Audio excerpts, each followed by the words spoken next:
rejoindre à Controverse, votre émission de débat contradictoire sur la télévision du Burkina.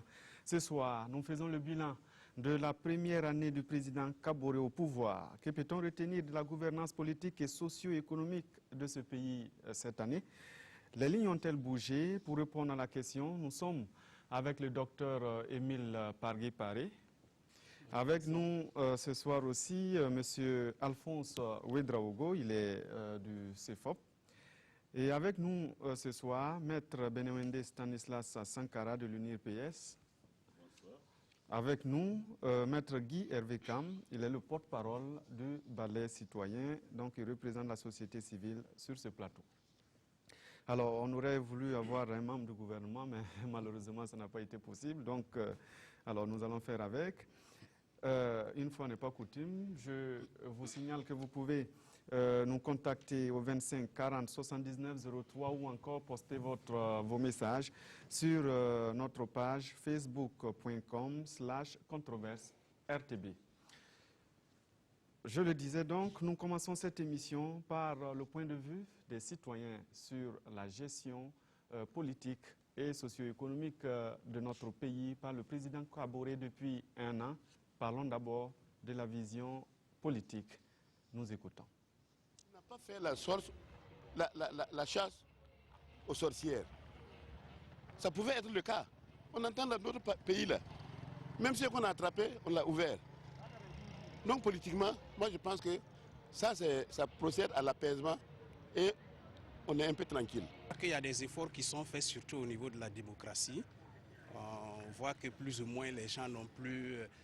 C'est plus comme avant où les gens ils n'ont plus leur avis, ils les donnent. Ils les donnent, il n'y a plus de tabou et voilà. Sur ce plan déjà, c'est un acquis. Pour le moment, sa politique nous convient. Mais sur le plan sécuritaire, on sent que c'est un peu fait. Militairement ou bien matériellement, on ne sait pas d'où ça vient. Mais vraiment, on sent que c'est fait. Sur le plan sécuritaire, j'avoue qu'il y a beaucoup à faire. Surtout côté ce que nous assistons de par le monde aujourd'hui, le phénomène djihadiste et autres. Pris seul, le Burkina ne pourra rien faire. 12 mois, près de 12 attaques.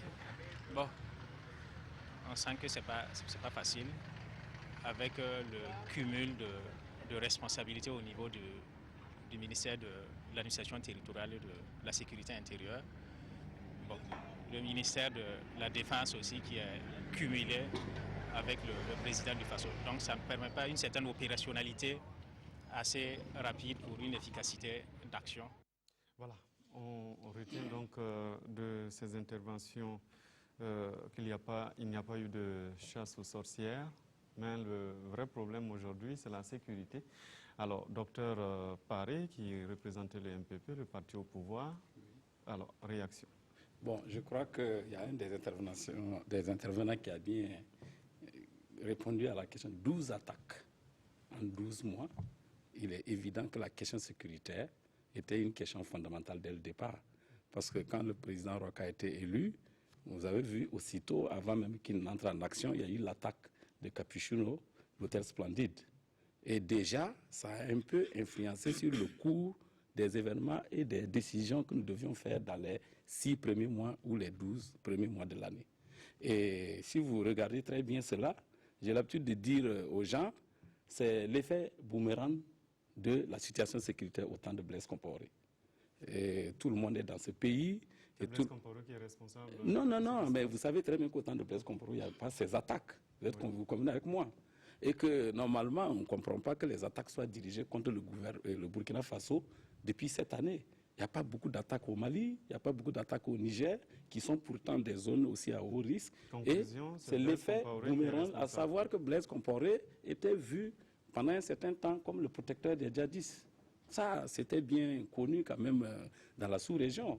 Nous avons toujours dénoncé l'interventionnisme de Blaise dans beaucoup de conflits. Et je crois que c'est l'effet boomerang qui part avec ce qui s'est passé. Mais je dois dire qu'il faut reconnaître que cette question sécuritaire, le président a apporté une réponse hier. Conscient de cela, il va créer un ministère de la Sécurité qui va véritablement prendre à bras le corps donc ce domaine.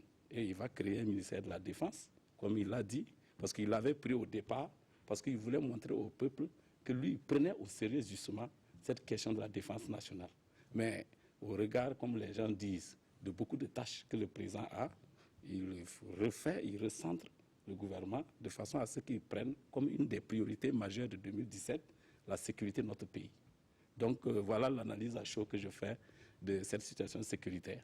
Alors, Maître Kam, c'est le départ de Blaise Compaoré qui serait quelque part, si on écoute bien Dr Pargui Émile Paré, quelque part responsable de ce qui nous arrive aujourd'hui sur le plan sécuritaire. Ce n'est pas la faute au pouvoir. Non, écoutez, moi je pense que sur la question sécuritaire, c'est vrai, on a eu des attaques. C'est vrai que dès le départ, on s'est posé la question pourquoi maintenant. Et beaucoup de gens ont lié ça à l'inexistence avec le départ de Blaise, de cet accord de non-agression qui aurait pu exister entre le régime Compaoré et les djihadistes. Mais je pense qu'en tant que gouvernant, le problème fondamental est moins de savoir pourquoi les attaques que de pouvoir réagir contre les attaques. Donc, que les attaques soient liées au départ de Blaise Compaoré, que les attaques soient liées à des crimes crapuleux, que des attaques soient liées au terrorisme, peu importe la raison. Le véritable engagement du gouvernement est de pouvoir résister contre ces attaques-là. On a dit tantôt qu'il n'y a plus beaucoup d'attaques au Niger, c'est vrai. Il n'y en a plus beaucoup au Mali, c'est vrai. Mais au Mali, il y a quand même, en fait, la force internationale qui est là-bas. Et au Niger, on sait que le gouvernement nigérien a pris quand même des dispositions très fortes en matière de renforcement de son système sécuritaire. Donc, en payant notamment des hélicoptères de combat et tout ça. Et du coup, ces terroristes-là savent que s'ils rentrent au Niger, ils ont très peu de chances de sortir. Donc, c'est pour dire que dès lors que nous nous savons menacés, et ça on le savait, avant l'entrée en fonction du gouvernement Kaboré. Pourquoi j'ai dit ça? C'est qu'il y a eu des attaques sous la transition.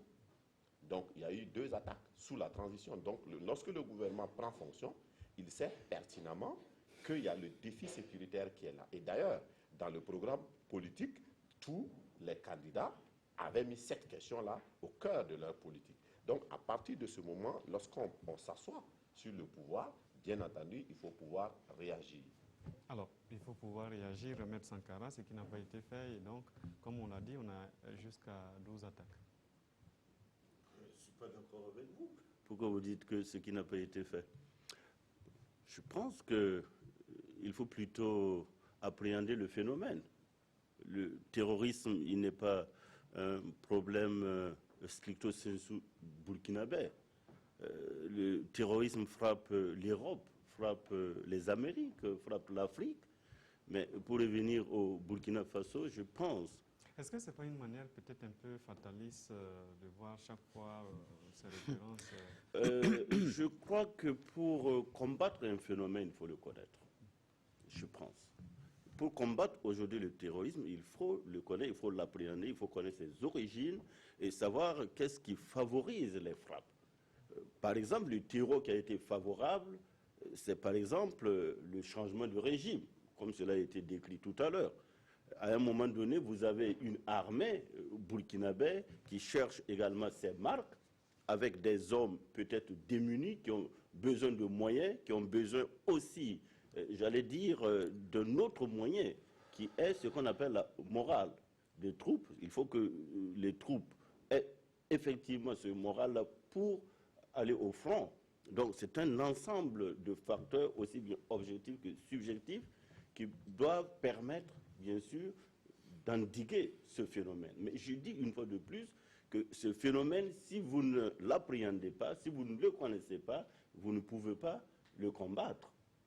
Pourquoi les États-Unis ont été frappés au cœur de Washington? Pourquoi la France a été frappée au cœur de Paris? Comment se fait-il que le Burkina Faso a été frappé 12 fois? Autant de questions qui se posent, mais moi je pense qu'ici, il ne s'agit pas de culpabiliser tout de suite. Il faut appréhender le phénomène une fois de plus. Alors, M. Monsieur Alphonse Ouedraogo, on va sourire. Ouais, bon, je ne souris pas, parce que là, si je souris par rapport aux attaques, ce n'est pas intéressant. Non, la réflexion que moi je fais, d'abord, la question qui nous est posée, il s'agit de voir la question sécuritaire sous l'angle de la gouvernance politique. Donc, pour nous, ce n'est pas les faits. Évidemment, les faits sont là. Comme on dit, les faits sont têtus. Il y a 12 attaques, on n'y peut rien. Mais si on veut regarder les choses sous l'angle de la gouvernance politique, qu'est-ce qu'on peut dire? Moi, j'estime qu'on a manqué d'anticipation. On a manqué d'anticipation parce que, justement, comme l'a relevé, le contexte d'insécurité était déjà pratiquement avant que le gouvernement n'arrive. Donc, raisonnablement, on aurait pu penser que sur ce plan, au regard du contexte sécuritaire, dès que le gouvernement allait arriver, bon, on n'allait pas attendre une année pour se rendre compte qu'il faut véritablement un ministère de la sécurité ou bien décharger le président donc, de la question de la défense, parce que, évidemment, la question était prégnante même au moment de prise de la fonction. Donc, pour moi, sur le plan de la gouvernance politique, il y a un problème de manque d'anticipation.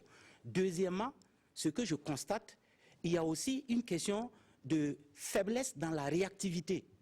Parce que, évidemment, on ne peut pas imputer à ce gouvernement d'avoir été attaqué le 15 janvier. C'est-à-dire, bon, l'événement est arrivé, mais alors, depuis le 15 janvier, moi, en tant que citoyen lambda, moi, je demande qu'est-ce qu'on a fait.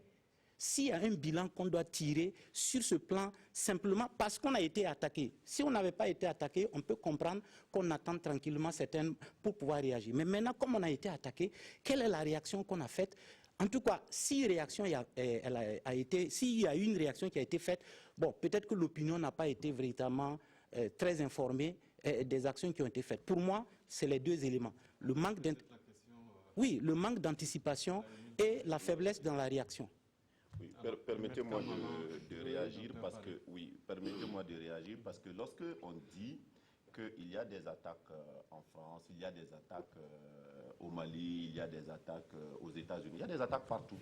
Mais la particularité dans notre pays est que sur les 12 attaques de 2016, en fait, une seule fait partie donc des attaques terroristes classiques où des terroristes s'attaquent à des populations civiles. Et là, c'est très difficile à cerner. Mais là, le problème, c'est que ce sont nos forces de défense qui sont la cible. Et c'est en cela le problème. Et à chaque fois, les terroristes se sont attaqués à nos forces de défense et s'en sont allés tranquillement, disons-le. Donc là, ça pose un problème plus grave. Qu'un terroriste se transforme en bombe humaine et vienne se faire exploser dans un espace public et tuer des gens, c'est différent que d'avoir des terroristes qui ont le courage d'aller s'attaquer à une unité antiterroriste, par exemple. Là, ça montre quand même qu'il y a des soucis. Et c'est tout à fait différent. Le docteur parlait sur la différence. Je crois que je ne pense pas quand même que le président Roch Marc Christian Kaboré n'a pas la volonté d'assurer la sécurité de ses citoyens. Je ne pense pas. Mais la question qui se pose, comme dit Maître Sankara, les terroristes agissent à un moment donné où nous passons d'un pouvoir qui a fait 27 ans, qui a organisé son armée, son dispositif sécuritaire à sa façon, à un pouvoir nouveau qui va devoir réorganiser l'armée et réorganiser la sécurité. Bon, on peut critiquer la première formule du président Roch de s'être donné le poids du ministère de la Défense, mais c'est sa volonté de prendre ce point comme une des priorités pour assumer. Mais pour pouvoir réorganiser l'armée, il faut faire attention. On ne fabrique pas des généraux en 8 mois. Mais les généraux qui sont là, les colonels qui sont là, l'armée qui est là, l'organisation et la structure organisationnelle de l'armée qui est là. Mais on ne peut pas le bouger en moins d'1 an. Donc, je ne dis pas que nous avons réussi sur le terrain de la sécurité. Mais donner les facteurs qui expliquent la situation. Quand je dis qu'au Niger, on n'attaque pas, mais c'est parce que le Niger a eu des attaques et le Niger s'est approprié d'un certain nombre de moyens logistiques. Il faut dire quand même le moyen logistique. Le Niger a été attaqué. Oui, mais le Niger a eu une force internationale qui est venue. Et puis ils ont eu les moyens pour aller contre les djihadistes. Mais Roch a eu combien de moyens? Il est venu trouver un budget voté par la transition. Demandez-lui le budget. Il a changé. Ah non, il a changé pour résoudre les questions des incidences de la loi 81. Il a jugé mais les questions des incidences salariales plus importantes non, que la parce que question si vous voulez changer pour équiper l'armée, si vous voulez changer pour équiper l'armée, c'est des milliards. Il allait trouver ça où? Donc on peut penser que le président Roch n'a même pas touché au dispositif militaire actuel. Mais pourquoi ce dispositif qui marchait bien sous Blaise a pu bloquer les attaques terroristes et ce même dispositif n'arrive pas à bloquer aujourd'hui? Ça, il faut s'interroger. Donc, il y a des facteurs de déstabilisation du régime Roch. Il faut appeler un chat un chat. Et ces facteurs de déstabilisation de la gouvernance Roch sont externes et internes. Vous n'êtes pas censé savoir. Maître Sankaré, il n'y a pas de défaillance. C'est beaucoup plus des facteurs de déstabilisation. Bon, je vais être plus précis pour dire que, de mon point de vue, les attaques terroristes sont revendiquées. On sait a priori qui est derrière, quels sont ces terroristes-là et quelles sont les accointances. Donc, quand je parle d'appréhender le phénomène, c'est qu'à partir de là, vous pouvez vous-même deviner les mobiles de ces attaques. Si, comme le dit Maître Kam, ces attaques visent au Burkina Faso nos forces de défense et de sécurité, c'est pour justement confirmer qu'il s'agit d'une attaque qui a un but de déstabiliser, c'est-à-dire de démoraliser les forces armées, les forces de sécurité, de créer une espèce de psychose et aujourd'hui, justement, créer des conditions, j'allais dire, d'insécurité et faire en sorte que les citoyens se retrouvent dans une situation, j'allais dire, de panique généralisée. C'est ça le but. Et si c'est ça le but, donc on comprend que les attaques au Burkina Faso, ce n'est pas comme justement ailleurs. On viserait peut-être un groupe ciblé pour dire qu'on fait par exemple cela au nom de l'ETA ou bien au nom d'une religion donnée, etc., etc. Donc c'est ça la nuance. Voilà pourquoi j'ai dit dès le début, au Burkina, quels sont les mobiles? Le phénomène terroriste au Burkina, c'est quoi? Pourquoi chez nous, ce n'est pas comme ailleurs? Donc, du coup, moi, je pense qu'on me donne raison ici de dire que les attaques burkinabées, les attaques terroristes, visent à déstabiliser le régime. Et si tel est le cas, la riposte aussi doit être appropriée. Ce qui n'a pas été le cas, peut-être. Ce qui n'a pas été le cas, justement parce qu'il fallait étudier le phénomène, le comprendre et apporter la réponse. Et c'est ce qui est en train d'être fait. Alors, on vous comprend, il n'y a pas que la question sécuritaire, parce que la gouvernance démocratique, il y a d'autres points. Alors, nous avons un téléspectateur qui nous appelle de Gawa. Il n'est pas que téléspectateur, il représente le Renlac dans cette partie du Burkina, notamment au sud-ouest. Il s'appelle M. Awe Gomnimbo. Bonsoir.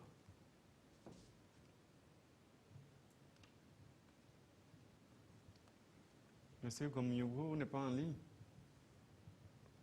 Alors, on va évoluer. Est-ce que de façon concrète, aujourd'hui, vous avez des éléments qui présentent que sur le plan gouvernance démocratique, il y a eu des avancées, les lignes ont véritablement bougé depuis les 12 mois de pouvoir Kaboré? La situation d'insécurité durant laquelle nous avons pris le pouvoir, je crois que les lignes ont beaucoup bougé. Pourquoi j'ai dit que les lignes ont beaucoup bougé? D'abord, du point de vue des libertés démocratiques, du point de vue des libertés d'expression, l'espace des libertés démocratiques et syndicales s'est élargi. Vous avez vu l'action du mouvement social. Aujourd'hui, partout dans tous les ministères, les syndicats sont en mouvement et même des secteurs qui n'ont jamais grévé ont fait des grèves bien réussies et entre griffes. Et ensuite, nous voyons beaucoup de secteurs où on est en train de créer des nouveaux syndicats. Donc, déjà, l'espace de respect des libertés fondamentales s'est bien élargi. Les libertés d'expression, vous voyez toutes ces pressions qui se font sur les réseaux sociaux, vous voyez tous ces débats qui se mènent au niveau des radios, mais on pense qu'il y a eu une avancée du point de vue des libertés politiques et des libertés démocratiques. Ensuite, quand vous regardez, le président Roch s'est engagé à passer à la 5e République dès les 6 premiers mois, les 3-6 premiers mois. Et très vite, l'installation de la commission oui, il a installé la commission constitutionnelle. Cette commission constitutionnelle est véritablement composée de toutes les forces vives de la nation. Je vous dis que le MPP, nous n'avons que 4 représentants sur ces 90 membres. Donc la société civile est là, tout le monde est représenté. Ça montre la volonté d'aller vers un consensus déjà républicain par l'adoption d'une nouvelle constitution. Donc il a respecté son engagement. Et on peut voir également du point de vue de la réconciliation. Quand beaucoup pensent que la réconciliation n'est pas là, moi je pense qu'il est venu entériner le Haut Conseil pour la réconciliation nationale, dirigé donc par l'archevêque. Et ça montre également qu'il y a une avancée démocratique par rapport aux engagements que le président Roch a eu à faire. Donc il y a quand même beaucoup d'éléments. Par le docteur Benoît Cambo. Oui, mais le président du Haut Conseil, c'est l'archevêque. La commission. Non. Sous la transition. Oui, la commission. Maintenant, c'est Benoît Cambo. Et on ne va pas douter qu'il est avec nous. Donc, il y a déjà quand même une volonté, véritablement, d'élargir l'espace pour trouver une réconciliation nationale. Et si vous regardez également, on critique souvent par rapport au dossier pendant, mais je dois dire que l'indépendance de la justice est assez une réalité aujourd'hui. Par rapport aux dossiers qui sont là, voilà les juges qui prennent des décisions, quelquefois à contre-courant des positions du parti. Vous vous souvenez, le ministre d'État Simon Comporé, lors de l'anniversaire des insurgés et de l'insurrection, a eu à dire que bon, ils ne comprennent pas ces libérations. Hein. Donc c'est pour dire qu'aujourd'hui, la justice est indépendante. Donc, on va permettre aux autres. Donc j'estime quand même qu'il y a une avancée. Alors, mais maintenant, le Front social, j'espère qu'on va venir dessus, parce que nous avons en moins de 6 mois lancé un certain nombre de chantiers dans le domaine de la, social. Alors, donc on reviendra dessus. On va revenir sur le plan social, socio-économique surtout. Alors, avant d'écouter notre téléspectateur de Gawa, Maître Cam ou Monsieur Alphonse Maître Cam, alors, je résume rapidement ce que le docteur dit. Il y a eu des avancées, liberté d'expression, réconciliation nationale avec le HCRON, la commission constitutionnelle installée, et puis l'indépendance de la justice. Aujourd'hui, la justice est indépendante et prend des décisions que souvent le pouvoir ne comprend même pas.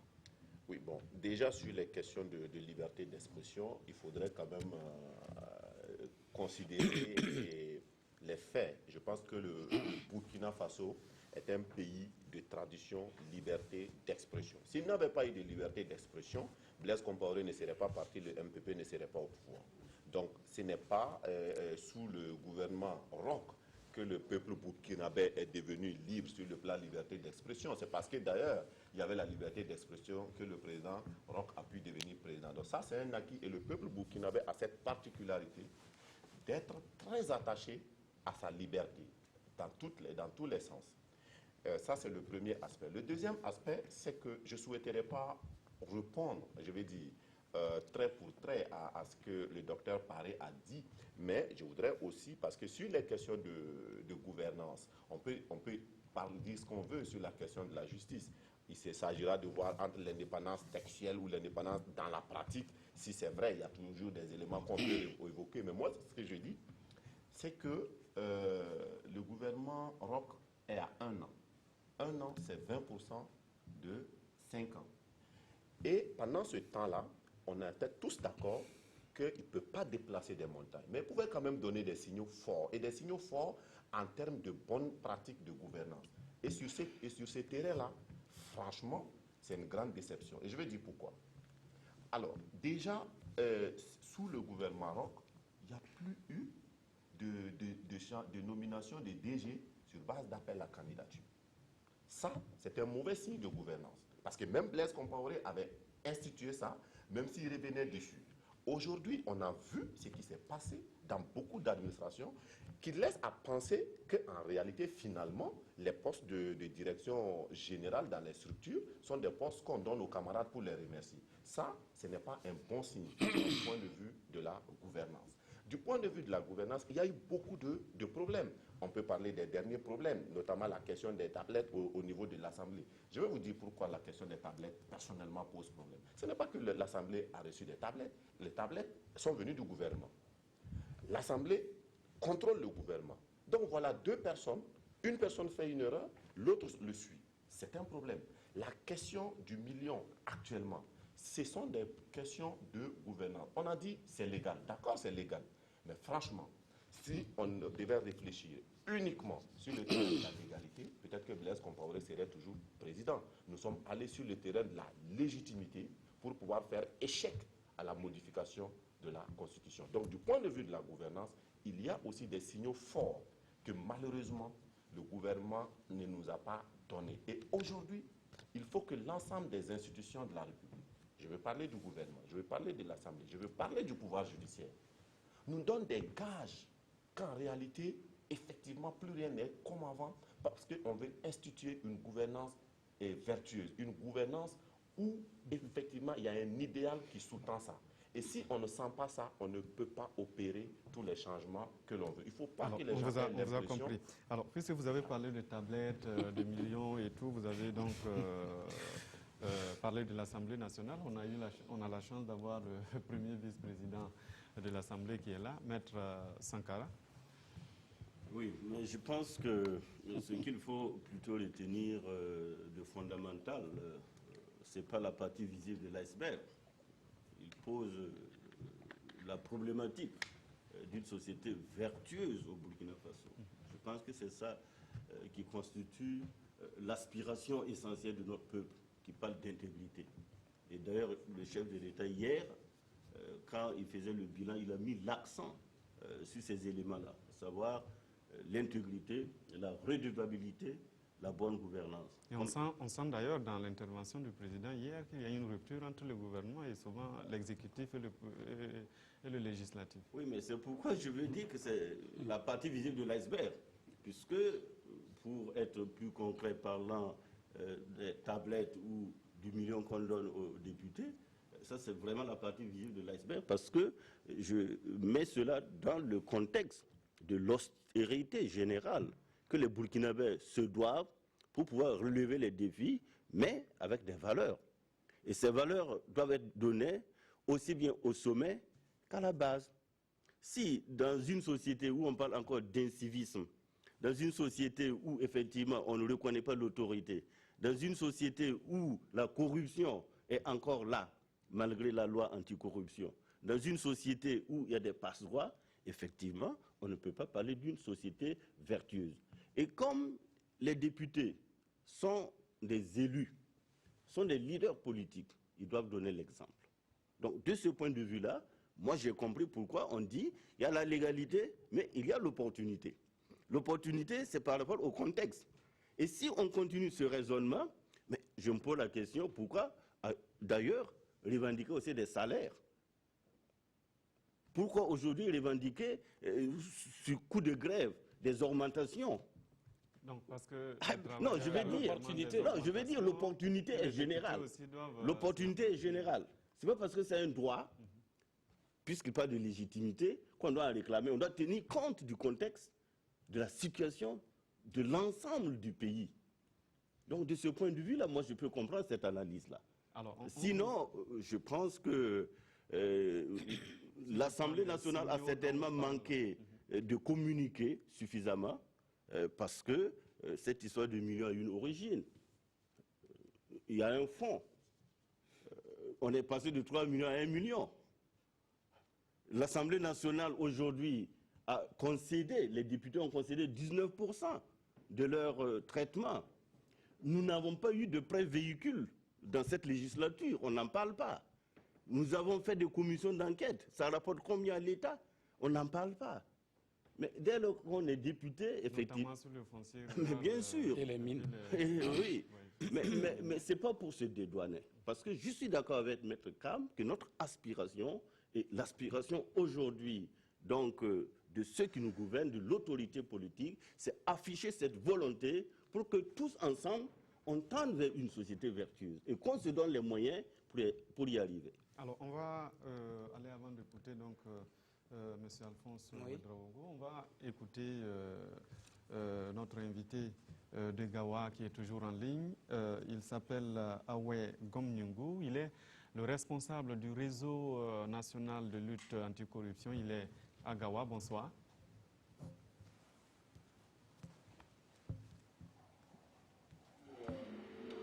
Bonsoir, M. Gomnyungu.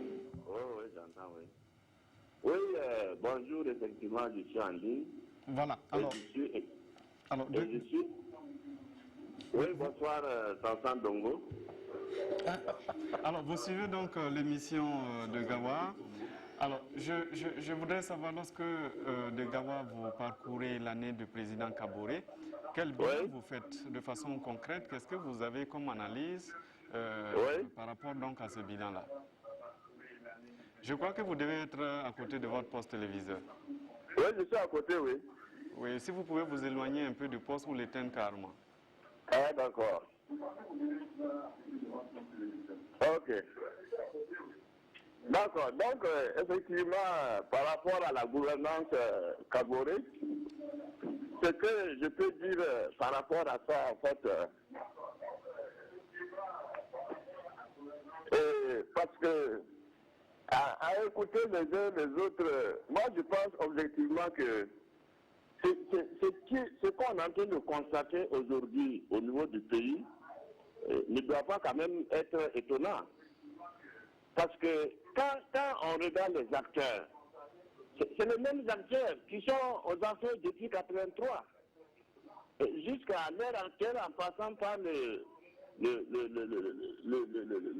CNR, le Front populaire, la 4e République, jusqu'à aujourd'hui. Il y a l'usure du temps, l'usure du pouvoir. Bon, c'est monsieur qui nous dirige.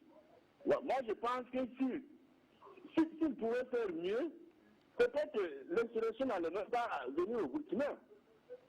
Est-ce que vous voyez? Mais ça pose quand même un problème. Et les signaux ne peuvent pas venir parce que, effectivement, les gens, par rapport à ce que les gens attendaient, c'est pratiquement, ça ne peut pas venir. C'est les mêmes acteurs qui sont aux affaires depuis 27 ans, et ils sont là. Regardez au niveau de la justice, c'est plombé parce que ceux qui sont aux affaires, bon, d'une manière ou d'une autre, savent ce qui se passe. Ceux que le peuple a s'est insurgé contre, et qui sont aujourd'hui, par exemple, hors de la route, c'est des anciens camarades, ils se connaissent. Donc ça pose quand même un sérieux problème. Et au niveau de l'armée, je pense que Norbert l'avait dit à son temps, que le Burkina n'avait pas d'armée. La preuve est là aujourd'hui, qu'effectivement le Burkina n'avait pas d'armée. Mais c'était des clans. Et ça fait qu'aujourd'hui, après 27 ans, en fait, c'est le RFC qui était peut-être la vraie armée qui était chargée d'assurer la survie du prince et son pouvoir. Le reste, on ne veut pas savoir ce qu'on va faire. Il y a un pouvoir qui a eu des acteurs qui ont participé à un système pendant 27 ans. Ce sont ces mêmes acteurs-là qui cherchent pour conduire ce pouvoir-là. Donc on vous a compris parce que ça devient un peu redondant. Alors on retient que le fait qu'il y ait les mêmes acteurs toujours au pouvoir depuis 1983 gêne peut-être un peu l'avancée des choses. Et puis côté sécuritaire, finalement c'est le RSP qui constituait la vraie armée du Burkina. Peut-être qu'on donne la parole parce que là on charge beaucoup plus. Le pouvoir. Non, mais que... Donc, il réagit et puis après, on vous donne la parole. Bon, c'est une continuité, hein, je pense. Okay, en fait, ce que je voulais dire, Maître Kam a parlé tout à l'heure de que ce qu'on attend, c'est en quelque sorte tout ce qui a été dit. Ce que nous voulons savoir, c'est l'exemple que nous voulons. Les gens aspirent, on veut une démocratie vertueuse. Aujourd'hui, par rapport à ceux qui sont au pouvoir, celui qui vient de l'intervenant de Gawa a dit c'est les mêmes acteurs. Oui, d'accord. On sait que c'est les mêmes acteurs. Donc, en réalité, ce qui nous a été vendu au départ, c'est l'expérience. Donc, l'expérience. Et nous, on avait la crainte de retomber dans les travers, parce que l'expérience n'était pas seulement que vertueuse. L'expérience, il y avait peut-être de l'expérience d'un côté, mais aussi de la mauvaise gouvernance de l'autre.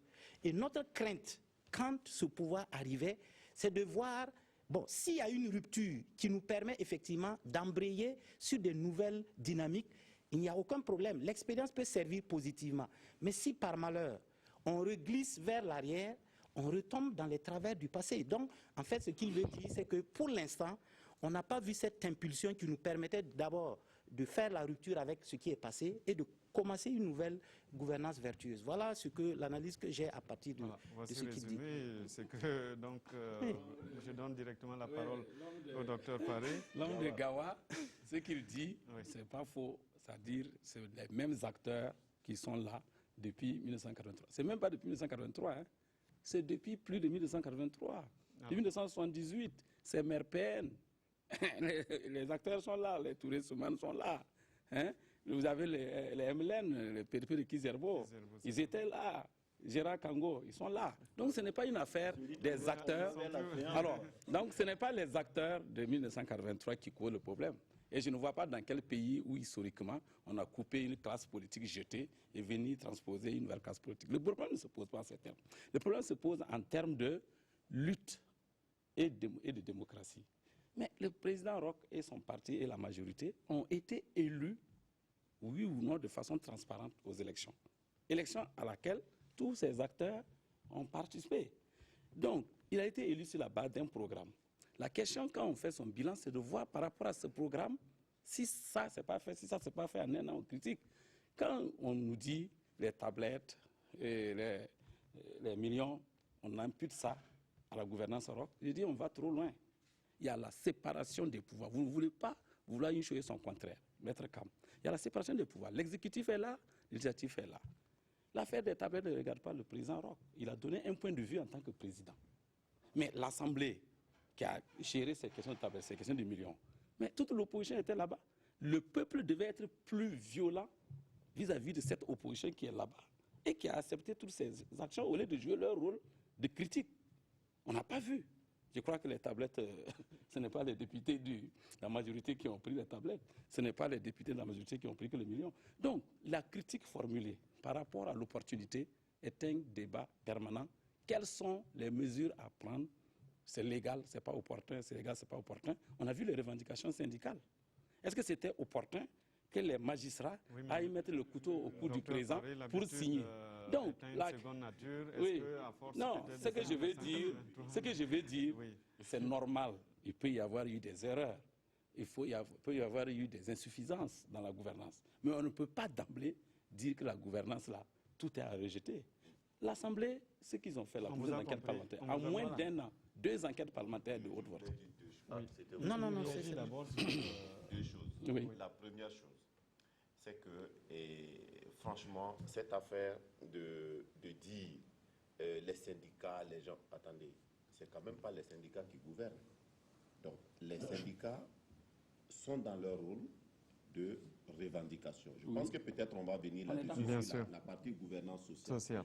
Donc, le gouvernement est dans son rôle de gouvernement et de donner l'exemple. Peut-être qu'il appartient au gouvernement d'amener même les syndicats à suivre le signal que le gouvernement lui-même aura tracé. Mais moi, je dis que sur ça, il y a des problèmes. Quand on parle vous avez parlé tout à l'heure de la séparation des pouvoirs. C'est le président Roch qui a dit hier que si les tablettes ont été remises, c'est parce qu'il en a parlé au président Salif. Donc finalement, cette indépendance-là, elle n'est pas aussi étanche qu'on pourrait le dire. Mais vous avez dit de Chine, comme le disait le président Kaboré. Très intéressant, c'est la question de l'opposition. Moi, je n'irai pas là-bas, mais je vais contredire un peu l'intervenant de Gawa. Parce qu'il a dit, c'est la même classe. Je dis d'accord, mais il y a quand même des nouveaux. Nous considérons M. Sankara, aujourd'hui, comme nouveau, parce que c'est la première fois qu'il rentre dans, dans le parti au pouvoir. Il y a le parent aussi. Donc nous disons que, en fait, effectivement, nous sommes plus durs avec eux, parce que ça soit au gouvernement ou à l'Assemblée, on aurait pu s'attendre à ce que la rupture vienne d'eux. Et que même s'ils ne peuvent pas, qu'on comprenne. Mais lorsque, par exemple, ils sont au gouvernement et qu'il y a des nominations qui sont des nominations hautement critiquables, qu'il y a, excusez-moi le terme, de la pagaille dans certaines administrations comme le CAMEG, ou bien c'est la CAMEG, oui, c'est ça. Et qu'ils sont au gouvernement, ils ne disent rien, ils sont à l'Assemblée, ils ne disent rien. Là, on s'inquiète. Donc, quand on parle de la gouvernance, on est dans une question générale, et je pense d'ailleurs que l'inquiétude, c'est ça. Ce sont ces nouveaux-là qui ne traduisent pas l'espoir aussi qu'on aurait pu placer en eux. Alors, Maître Sankara, vous êtes les nouveaux, mais malheureusement, vous avez pris les tablettes et le million. Ah là là là là. Ben,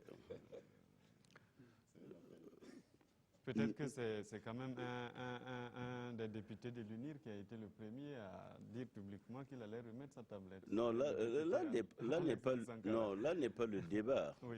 Quand vous êtes dans une majorité, vous êtes responsable. Et il y a ce qu'on appelle la solidarité gouvernementale, pour ceux qui ne le savent pas. Mais le débat, il faut aller au-delà. Il faut aller au-delà parce que moi, je pense qu'il s'agit, comme il a dit, d'une interpellation qui vaut aussi bien pour l'opposition que pour les nouveaux, pour ne pas faire suivre mon regard. Mais le vrai problème, c'est la rupture qu'on cherche. C'est la rupture. Et selon Maître Guy Hervé Kam, ça doit venir de vous. La rupture doit venir de nous tous, de ce peuple-là. Et c'est ce que le chef de l'État dit hier. La rupture ne doit pas venir seulement que du sommet.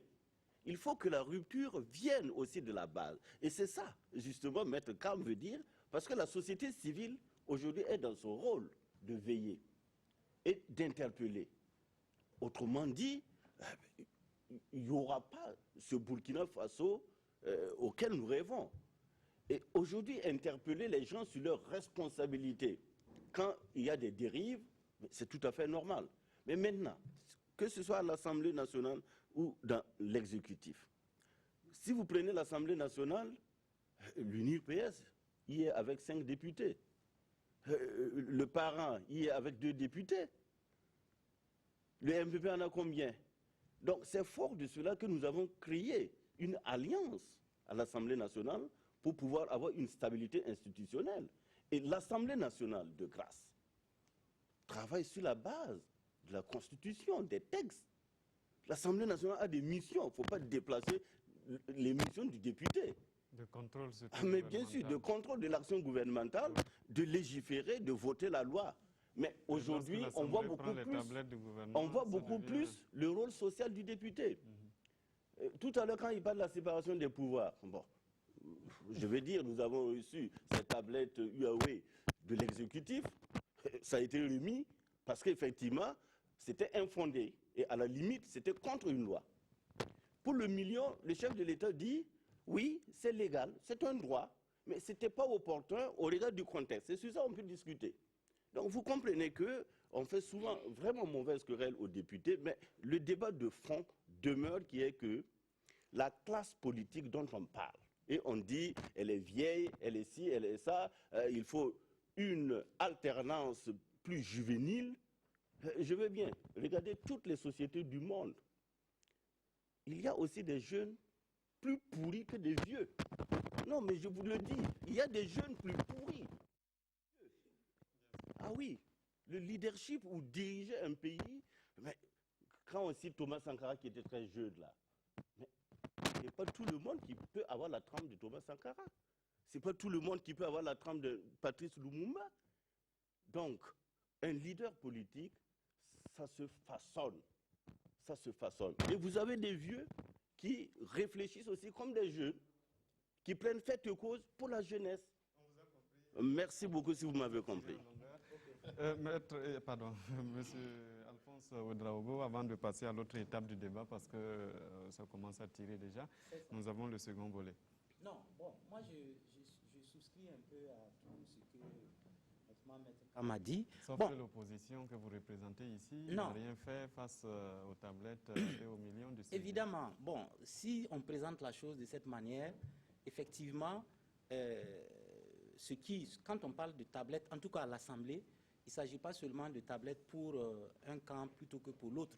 Mais nous, bon, personnellement, je ne suis pas à l'Assemblée et également, j'ai la possibilité, comme n'importe quel citoyen, d'avoir un regard extérieur du phénomène. Le président l'a rappelé, comme il a dit tout à l'heure, ce n'est pas une question de légalité, c'est une question d'opportunité.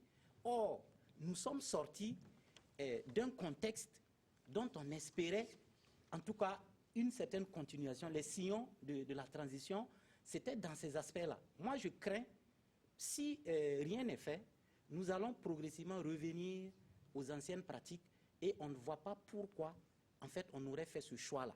Parce que, bon, on vous a compris. Alors, on va évoluer parce que le temps presse. On va dire merci à M. Awe Gomnimbu qui nous a appelé de Gawa.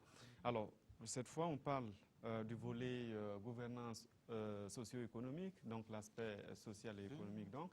Alors, nous avons aussi promené notre micro dans les artères de la ville de Ouagadougou. Les citoyens réagissent. Nous les écoutons.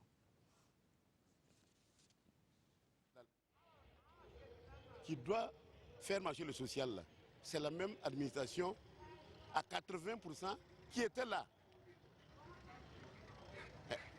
Vous ne pouvez pas dire à un chat de devenir une souris à un matin. Les gens souffrent, moi-même je souffre. Si vous me connaissez avant, j'étais plus costaud que ça. Il a une ambition quand même de faire freiner la corruption. Mais jusque-là, on n'a pas encore vu une action véritable. Sur les soins des 0 à 5 ans et sur les dispositions prises au niveau des personnes âgées, bon, c'est ça qui sont des points sensibles et c'est bien. Oui, les différents troubles, les manifestations par-ci, par-là, la grogne sociale, la révolte des syndicats par-ci, par-là. Bon, c'est pas facile. Mais bon, quand même, il y a grand espoir parce qu'on sent que les choses changent. Quand on regarde côté social au niveau de tous les corps de métier, les gens sont en train de réclamer par-ci, ça devient finalement un peu le désordre. Par-ci, par-là, les augmentations. Donc, au vu de cela, je crois qu'il y a un grand travail à faire encore. L'aspect commerce, c'est toujours les mêmes acteurs, le même système de monopole. Voilà, donc on a parlé de l'aspect commerce, on a parlé de la grogne sociale. Alors, je suis encore, je me tourne vers vous, docteur Paré. De façon concrète, dites-nous sur le plan social aujourd'hui, quels ont été les signaux qui ont été tracés justement par le régime Kaboré pour montrer que les lignes ont bougé depuis les 1 an de pouvoir? Bon, je pense que sur le plan social, il y a eu quand même des signaux forts.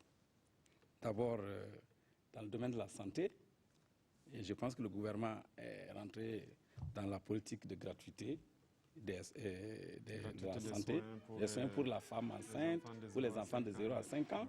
C'est quand même une mesure forte qui touche la paysannerie, qui touche les femmes, qui touche les enfants. Ça, c'est quand même une volonté. Ensuite, ils ont recruté dans le monde du travail quand même des enseignants. 4 000 et quelques, en moins de 3 mois, ils ont lancé ce mouvement. Ensuite, ils ont recruté au niveau de la santé une formation de spécialistes. Le nombre a pratiquement triplé pour pouvoir mettre en norme nos hôpitaux régionaux en spécialistes. Et ils ont recruté 16 000 agents communautaires. Donc, sur le front de la santé, sur le front de l'éducation, c'est quand même... Non, c'est déjà fait. Ce n'est pas un projet, 2 par village. Ça existait. Voilà, voilà, 2 par village. Donc, sur ce front, quand même, que ce soit la santé ou l'éducation, il y a eu des signaux forts. Et dans le cadre de l'eau potable, vous avez vu, dès les premiers mois, on a lancé 1000 forages. Donc, le volet 1000 forages pour que l'accessibilité à l'eau, comme dit le président Roch, d'ici ces 5 ans, plus de corvée zéro corvée d'eau. Donc, quand même, c'est des signaux forts qui montrent la volonté du gouvernement de prendre en charge ces questions sociales. Et en direction du monde des travailleurs, il y a d'abord qu'il a signé courageusement cette question des magistrats qui a fait beaucoup d'encre, qui a fait couler beaucoup d'encre, alors que c'est la transition qu'il avait adoptée. Il a courageusement accepté ça.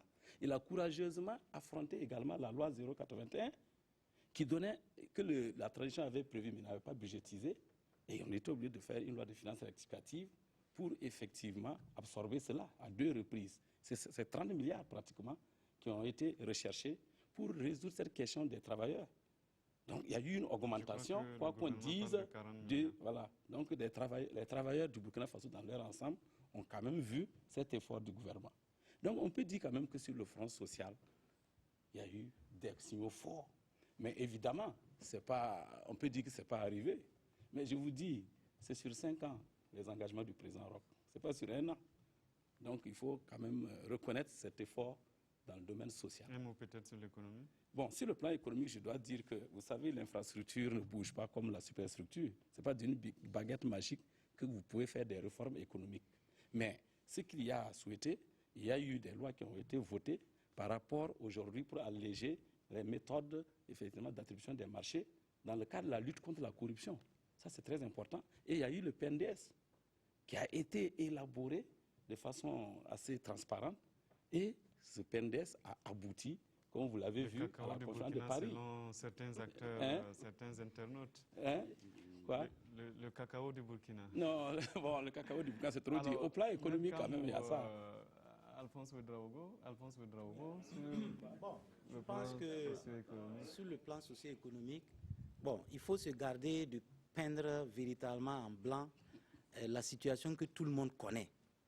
C'est-à-dire, moi j'ai écouté un reportage, je ne sais plus c'est sur quelle chaîne, dans les périphéries, bon, dans les non-lotis.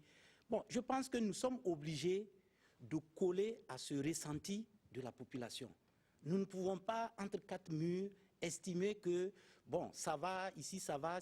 Bon, et les problèmes que tout le monde en parle, il faut absolument qu'on reconnaisse sur ce front. On n'a pas dit qu'il n'y a rien qui a été fait. Mais ce qui a été fait est totalement en deçà de ce que les gens attendaient.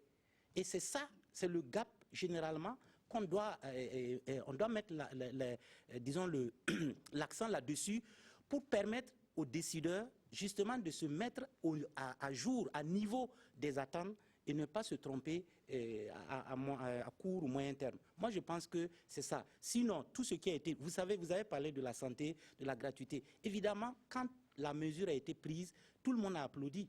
Mais allez-y aujourd'hui demander dans les différents points de santé, est-ce que les gens applaudissent? Ça a révélé d'autres problèmes que, bon, je peux en citer, mais déjà toute la guéguerre qui est sortie de la CAMEC, mais c'est parce qu'il y avait un problème à ce niveau que finalement tout ça, ça crée des grandes difficultés. On nous dit que dans certaines localités, disons des postes de santé, évidemment, on vous soigne avec ce qui est disponible. Alors, donc, ça veut dire tout simplement que ce n'est pas nécessairement ce qu'on devrait recevoir gratuitement pour soigner qui est là, mais on vous soigne avec le disponible. Ça crée des grands écarts et ça crée des frustrations. Ça aussi, c'est un des éléments pervers qu'il faudra certainement, disons, rattraper. Maître Kam. Oui, alors, avant de continuer, il faut quand même signaler que cette émission a le soutien de la CODEL, de Water et de Diaconia. C'est aussi important de le signaler, en partenariat, bien sûr, avec la RTV. Alors, oui, moi, ce que je constate, c'est que sur le front social, on a eu droit à des mesures sociales dans le principe salutaire. Mais je suis désolé, ce sont des mesures purement populistes qu'on ne peut pas tenir. Je m'explique. Lorsqu'on fait la gratuité des soins de santé, c'est très bien. Mais quand on fait la gratuité des soins de santé pour que les produits manquent à 6 mois, il y a un problème. Lorsqu'on dit qu'on crée, on va faire des forages, on va faire ça, et après on dit qu'il n'y a pas d'argent, il y a un problème. Moi, je pense que le gouvernement a manqué, sans doute, d'affronter les problèmes du Burkina de façon structurelle, avec le courage que cela impose. Par exemple, on a eu toutes sortes de groins sociaux qui ont plombé sans doute le budget. Mais on ne peut pas reprocher aux syndicats.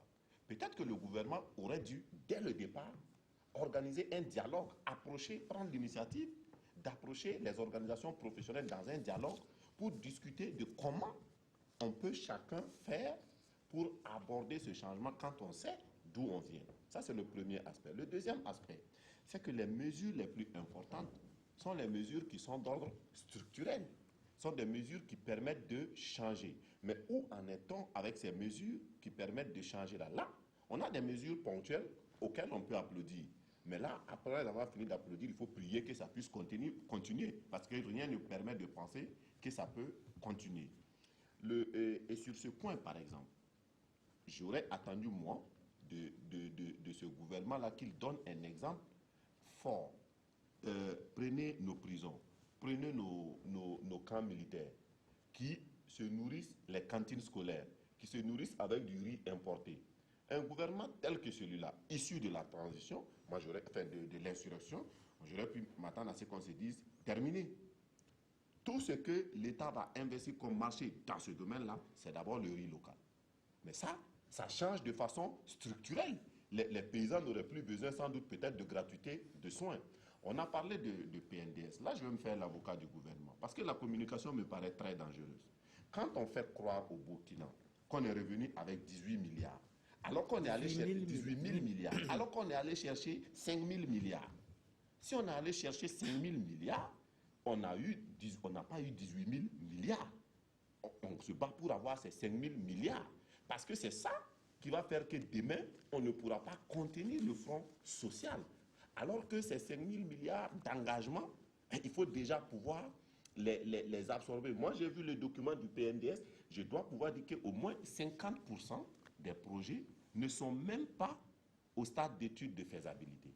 Donc, on va avoir des problèmes. Il faut avoir le courage de discuter avec la population, d'expliquer le problème réel pour pouvoir gérer le front social. Parce que là, on a eu droit à de l'aspirine pour soigner le palu. Ce qui va se passer, c'est qu'on ne va pas sentir le mal, on ne va pas sentir la fièvre jusqu'au jour de la mort, alors qu'il aurait fallu chercher, en tout cas, de la quinine. Alors, on vous a compris, il aurait fallu chercher de la quinine, alors que selon Maître Guy Hervé Cam, il y a eu beaucoup plus de décisions populistes, et ce sont ces termes, que des décisions, peut-être des mesures structurelles pour résoudre des problèmes structurels. Maître Benouende Sankara. Fort heureusement qu'au Burkina, nos chercheurs cherchent et trouvent. Et il me semble que pour le palu, il y a un vaccin tout à fait.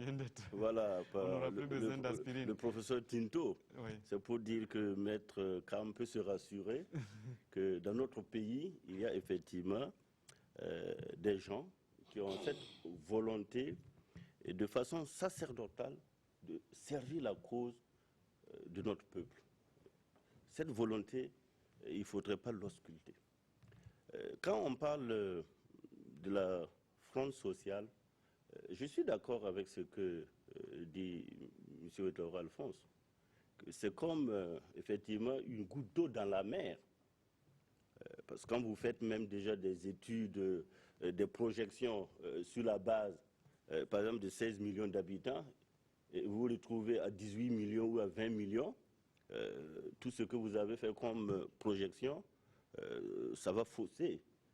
Vous savez bien sûr que même le taux de chômage dans notre pays, si vous le prenez, vous comprendrez très aisément que la préoccupation essentielle, notamment de notre jeunesse, c'est de trouver un boulot. Mais souvent, c'est quel type de boulot? Est-ce qu'il faut forcément avoir un diplôme pour travailler? Est-ce qu'il faut mettre de côté ceux-là qui n'ont jamais été à l'école, mais qui sont des Burkinabés? Nous avons des paysans, nous avons des éleveurs, nous avons beaucoup de gens qui sont encore confrontés à l'extrême pauvreté dans ce pays-là. Et face à tout cela, un gouvernement doit planifier, avoir des priorités. Et quand le chef de l'État dit qu'il va mettre l'accent, d'abord, sur le capital humain, c'est pour dire qu'il est conscient que le Burkinabé compte. Et il dit, le Burkinabé compte, mais il faut aussi le Burkinabé nouveau. C'est ça qui innove aujourd'hui. Le Burkinabé nouveau, c'est qui?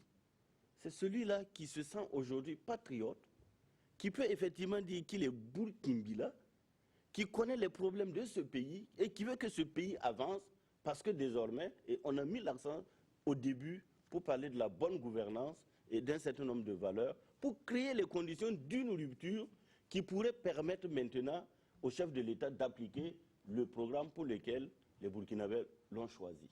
Donc de ce point de vue-là, effectivement, si on va cataloguer les réalisations en un an par rapport à l'héritage économique et social de ce pays-là, vous allez comprendre aisément que nous sommes sur la bonne voie. Je prends seulement l'enquête parlementaire que nous avons pu mener sur le foncier. Vous avez vu des individus à eux seuls qui ont plus de 100 000 parcelles. Donc effectivement, notre économie était confisquée. Donc, souffrez qu'en un an, on puisse effectivement poser les jalons, les sillons d'un véritable essor économique. Et je crois que 2017 devrait voir enfin pointer justement un certain nombre de réalisations, d'investissements et peut-être régler des problèmes urgents au plan, social. On vous a compris. Avant de venir à vous, nous avons en ligne le docteur Bruno Dotti-Sanou.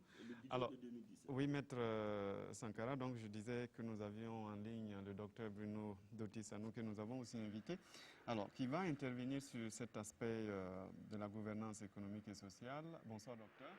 Bonsoir. Donc, quelle est votre analyse sur cette question, justement, de la gouvernance économique et sociale? Bien, merci, M. Simon Congo.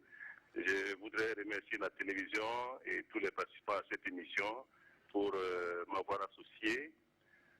Je crois que, bon, 1 an pour moi, c'est vraiment bref pour analyser la gouvernance économique et sociale. Je peux dire, comme certains l'ont déjà dit, qu'il y a eu des actions posées qui sont très réconfortantes, notamment dans le domaine de l'eau potable, dans le domaine des routes, dans le domaine de la santé, etc. Et aussi, ce qui m'a beaucoup marqué, c'est l'effort d'éponger la dette intérieure afin de permettre aux opérateurs économiques de reprendre les activités, parce que beaucoup d'opérateurs économiques souffraient ce qu'on leur devait depuis 2, 3, 4 ans. Bon, il faut éponger ces dettes. Alors, mais j'ai dit aussi, il faut faire très attention. Nous sommes dans un contexte mondial marqué par la crise économique et financière. Nous sommes, si vous le voulez bien, à la fin d'un cycle historique qui a commencé pratiquement au 10e, 11e siècle aujourd'hui. Nous sommes à la fin d'un monde, pas du monde, hein, à la fin d'un monde, d'un cycle historique, marqué par la violence. Alors, il ne faut pas oublier que le Burkina Faso fait partie du monde entier. Je crois que là, j'insiste là-dessus. Tous les pays traversent une crise et il faut en tenir compte. Donc, les efforts faits pendant l'année 2016 sont quand même louables. Mais attention, on fait aussi souvent l'erreur d'attribuer les réussites à une personne. C'est tous les Burkinabés qui ont contribué à cette gouvernance économique et sociale. Il n'y a qu'à voir les institutions qui ont été mises en place, la SE et les HCRUN, etc., pour essayer de surveiller la gouvernance économique et sociale. Alors, j'aimerais dire aussi, au niveau de la gouvernance économique et sociale, que le développement est un processus historique. Il ne faut pas le nier. C'est un processus de perpétuel devenir. Ce n'est pas en 5 ans qu'on aboutit à un développement. Et j'ai dit, il n'y a pas de pays développé dans ce monde. Il y a des pays industrialisés, économiquement puissants. Donc le Burkina Faso a son rythme également et il faut l'accepter. Alors c'est tout cela pour le PNDS. J'émets quand même souvent des réserves. Cet endettement massif, quand est-ce que l'on terminera de le rembourser? Les générations qui viendront peut-être dans 200, 300 ans seront en train de rembourser ce que nous avons consommé aujourd'hui. Donc il faut faire très attention à cela afin que le pays puisse atteindre une stabilité.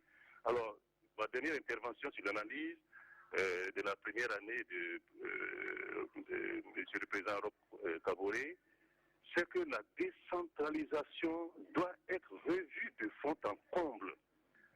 Vous voyez, nous parlons aujourd'hui d'incivisme, mais en réalité, c'est une crise.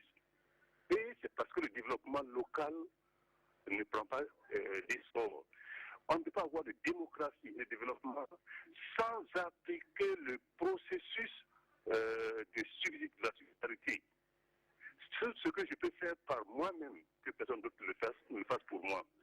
Alors, vous voyez, même la question de l'école. Prenez un département. Si vous avez 20 000 élèves à l'école primaire. Vous demandez seulement 1000 francs à chaque parent d'élève par an. Vous commencez à construire un CG. Mais 1000 francs, ça ne fait souffrir personne. Vous voyez, je suis contre l'État jacobin où c'est l'État qui finance et les citoyens reçoivent. Il faut que les citoyens aient confiance en eux et se décident à s'engager dans le développement, à contribuer au bien commun. Il ne s'agit pas de regarder l'État comme un plat de riz où chacun va se servir, mais chacun doit venir y mettre sa quote-part afin que les générations à venir puissent également bénéficier de ce que nous avons créé aujourd'hui. En tout cas, l'idée du bien commun me tient à cœur parce que dans le PNDS, ça semble un peu me laisser sur ma soif. Alors, docteur Bruno Doty-Sanou qui intervient donc de Bobo Dioulasso. Alors, réaction, hein, la parole à qui veut la prendre. Moi, je vais intervenir. Docteur Je salue vraiment l'analyse du docteur Bruno Sanou, que je connais très bien. L'analyse est objective. À savoir que, effectivement, en matière de développement, c'est un processus. Et c'est en cela que j'ai rebondi pour venir sur mon ami Kam, que après la prise du pouvoir, il y a des mesures structurelles, mais il y a des mesures immédiates pour soulager le peuple. Et le programme de ROC a été bâti sur les mesures immédiates et les mesures structurelles. Lorsqu'il nous dit qu'il faut amener le riz dans les garnisons, dans les écoles, mais évidemment, il faut produire et consommer burkinabé. Vous avez vu le président Roch et son Premier ministre. Le Premier ministre est descendu de la BCAO cravaté bien mort, mais aujourd'hui, il est en train de produire, il est en train de consommer burkinabé. Hein, le président Roch lui a donné un style. Nous voilà, nous sommes dans ce style de produire et consommer burkinabé. Donc, la question... Beau, hein? Ah oui, c'est très joli. Mais la question des changements structurels, ça ne va pas se faire comme une révolution. J'ai l'habitude de dire aux gens, nous sommes dans un état de droit, avec des lois que nous sommes venus trouver. Nous ne sommes pas dans une révolution. Il parle aussi de compter sur soi-même, en fait. Oui, compter sur soi, parce que voilà. Mais ce que les gens ne comprennent pas par rapport au PNDS, nous finançons le PNDS à 10 000 milliards sur fonds internes. Et ce n'est que 5 000 milliards que le gouvernement est allé chercher. Mais si des partenaires, tu vas chercher 5 000 milliards, ils se lèvent, ils courent, et ils disent qu'ils peuvent donner 18 000 milliards, ça ne veut pas dire que nous allons prendre ces 18 000 milliards. Nous allons prendre les crédits en fonction des objectifs tracés dans le PNDS. On peut se limiter à 5 000 milliards. Et puis, c'est une projection. C'est comme si le président Kaboré est venu on est content parce que 18 ça 000 fait milliards un intéressement. Parce que quand nous partions, je crois qu'Ablassé, mon ami Ablassé a dit que nous ne sommes pas crédibles, les partenaires ne vont pas nous écouter. Et nous partons, les partenaires sont en train de se concurrencer pour financer au Burkina. Bon, l'esprit même est noble. Mais comme dit le Bruno, il ne faut pas aller s'endetter. Et je ne crois pas que nous sommes dans une logique pour aller consommer 18 000 milliards en 5 ans. Nous sommes allés chercher 5 000 milliards. Il n'y a que des projections, mais les gens peuvent vous dire, je vais vous donner 18 000 milliards. Et vous savez bien qu'ils peuvent ne pas aussi vous donner compte tenu d'un certain nombre de facteurs. Il a parlé de la crise financière mondiale.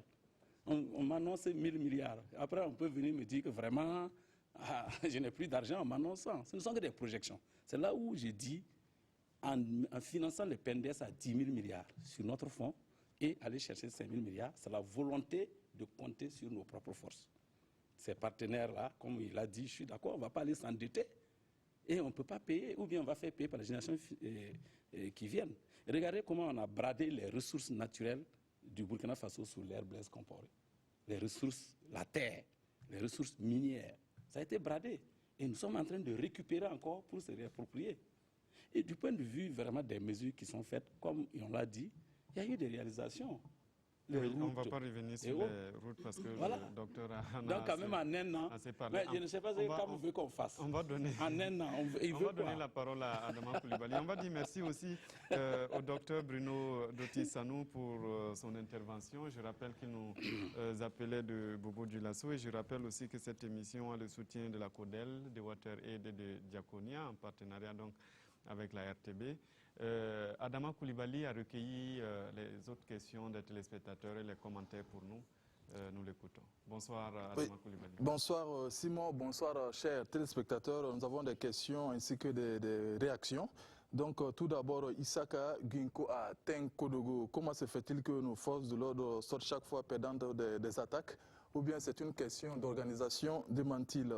Issa Koïta à Ouagadougou va toujours dans le même sens et il propose, pour éviter les attaques, il faut une réorganisation des forces de défense et de sécurité.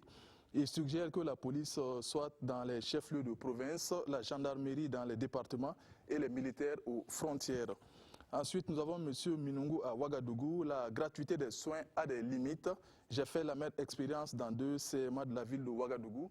À chaque fois, il y a rupture de médicaments. Et M. Salfo Ouedraogo à Boulsa, sa question s'adresse à M. Benewende. Il dit, près d'1 an après votre ralliement à la mouvance, pensez-vous que le dossier Thomas Sankara a évolué? Et enfin, Vincent Sama à Koudougou, je trouve qu'il y a du changement positif par rapport au passé. Le fait de discuter du programme présidentiel dans les médias, pour moi, c'est une avancée, dit-il. C'est tout pour cette série de questions et de réactions. Alors, merci à vous, donc, Adama Koulibaly. On va dire que la plupart des interventions étaient plus des commentaires que des questions, même s'il y a 2 questions, notamment une adressée à Maître Benewende Sankara sur Thomas Sankara, même si ce n'est pas l'objet donc de l'émission du jour, mais quand même on vous donne la parole pour répondre. D'abord, d'un point de vue d'ensemble, ce qu'il faut reconnaître, c'est qu'il y a un certain nombre de dossiers qui intéressent les Burkinabés. Parmi ces dossiers, il y a le dossier Norbert Zongo. On a fait tout de suite le point, je crois qu'à l'occasion du 13 décembre.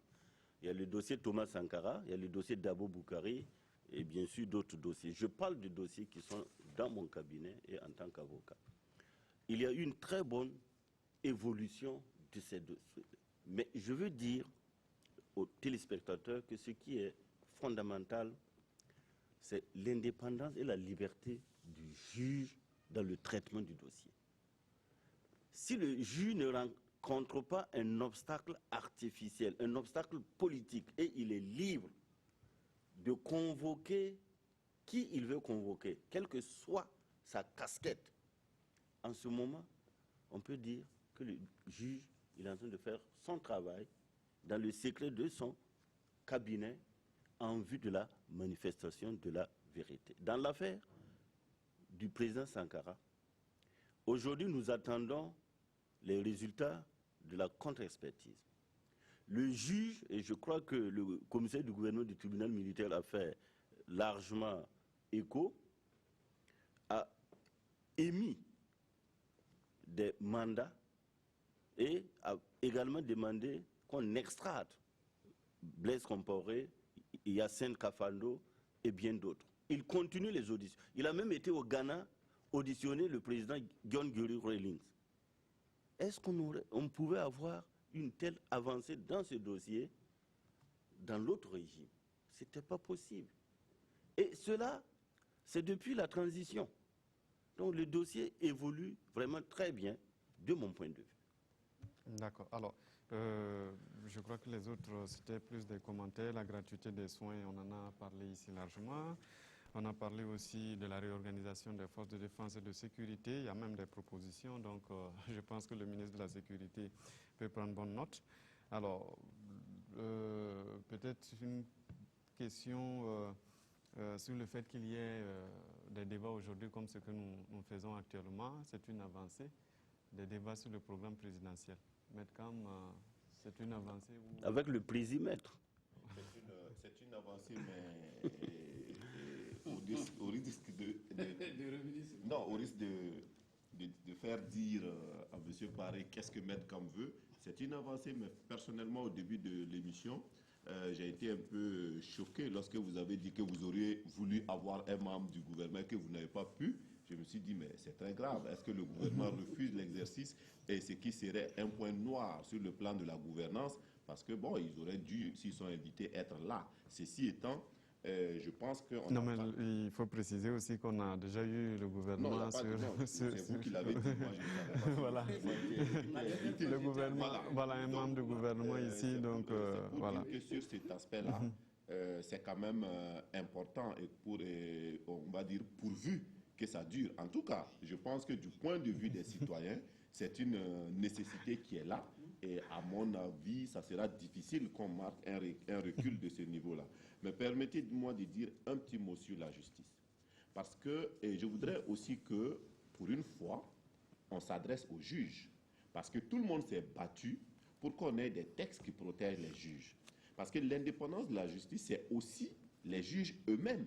Parce qu'aujourd'hui, qu'est-ce qu'on a obtenu? On a obtenu quand même qu'un juge puisse exercer son indépendance sans avoir des risques pour sa carrière. Parce que le Conseil supérieur est géré par les magistrats.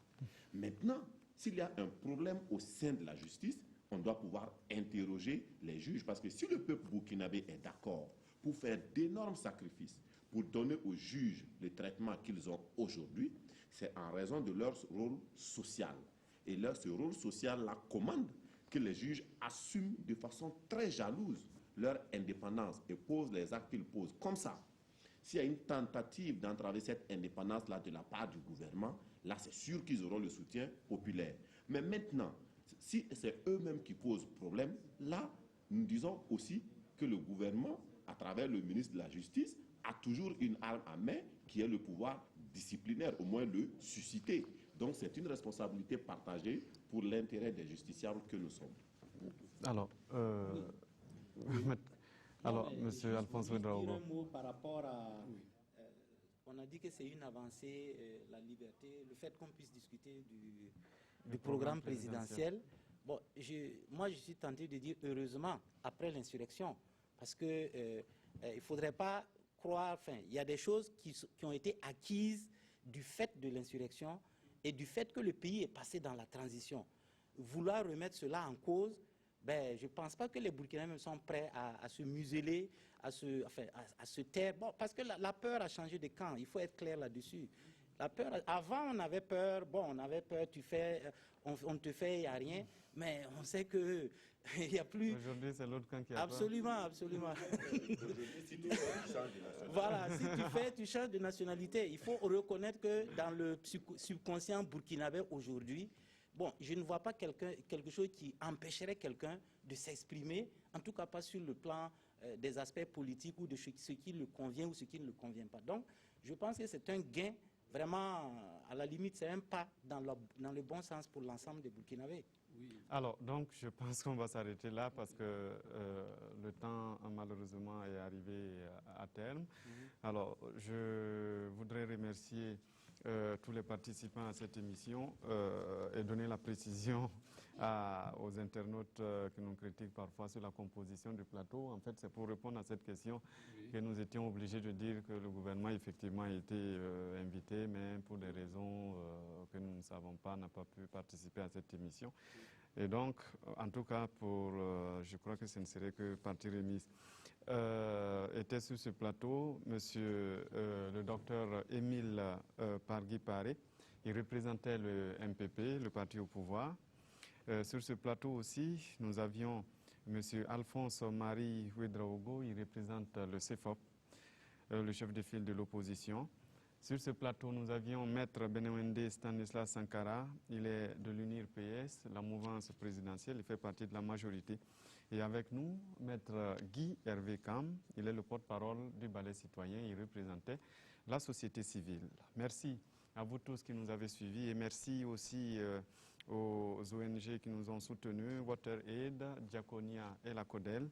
Merci à toute l'équipe technique dirigée par Rémi Yaouma Assomé, la coordination Peggy Ouedraogo, Fousseni Kindo, toute l'équipe technique. Nous avions aussi Adama Koulibaly, qui est donc venu nous présenter tout à l'heure les questions des téléspectateurs, et puis Draman Guéné, qui s'est occupé de tout ce qui est micro-trottoir, donc les réactions des téléspectateurs, et puis aussi il était au téléphone, c'est lui qui a collecté tout ce qu'il y a eu comme réaction des téléspectateurs. Merci à tous de nous avoir suivis et bonne suite de programme sur la RTV.